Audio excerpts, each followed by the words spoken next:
It's a long story. Where do I begin? We figured if we went out there to row across the ocean with the goal of, collecting data and educating, then we could be a lot more effective at it. But nothing was really sticking until we figured that out, that okay, education and science is what we're going to do. And then things started to snowball together. And that's how we were able to meet the Canadian Wildlife Federation. And so they liked what we were doing. And so that's what had us leaving Dakar on January 23rd and heading to Miami. So we're going downwind, and then about 30 degrees off where most of the waves are coming, these two very steep waves come.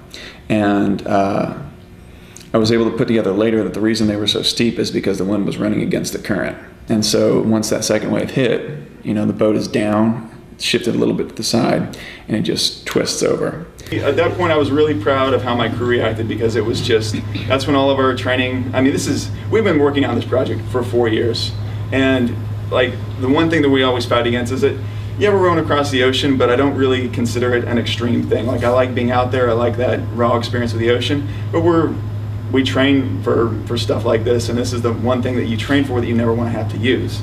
But we had to use it that day. And so, within 5 minutes, we have, the PLBs are all on, and there's the one question was, do we send off one or all four? And it was all four right now.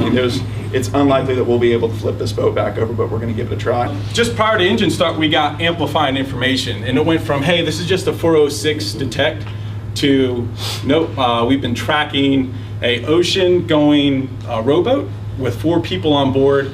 Again, that sort of registered to me a fair amount, but then when I heard, yeah, an Olympic gold medal rower on board, as well as a whole bunch of professional athletes, professional mariners, folks who really knew what they were doing. So I stopped the crew and said, stop, all right, good enough, pre-flight, come together.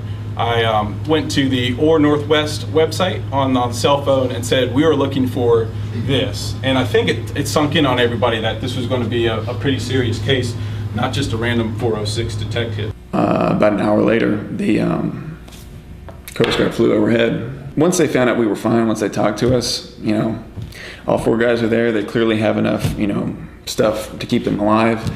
You got you have the freighter, you have 2 freighters that are coming, and all the while, that airplane and then the second airplane are just droning around. And it's like, hey, we haven't been forgotten. There's no way, if that big airplane is above you, that you could be forgotten. And that was just what was so incredibly moving. I think the takeaway that everybody had was a really well-prepared crew. Even when we looked at what we deployed to them life raft wise, it didn't stack up to what they had on board, a covered life raft. And then to have these devices, these 406 PLBs, and get a GPS position to get the point right there, it really took the search out of search and rescue. Here's one thing, I guess I don't know who makes the policy decision for staying on scene until a rescue happens, but that was probably the most humbling thing I've ever experienced.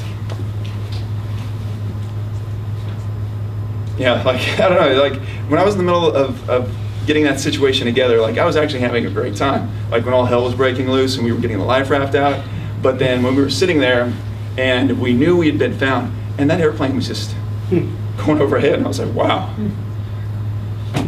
Thank you.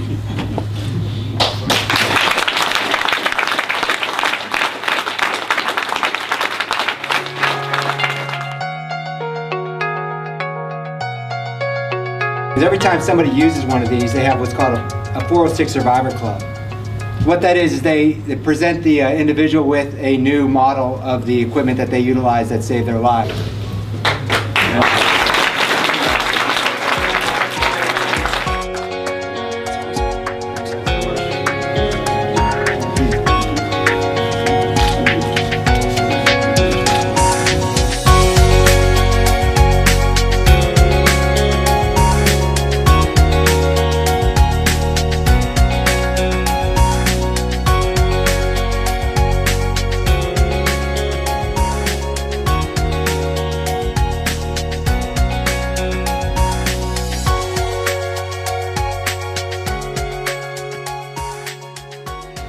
My mom sent some cookies here too. Yeah.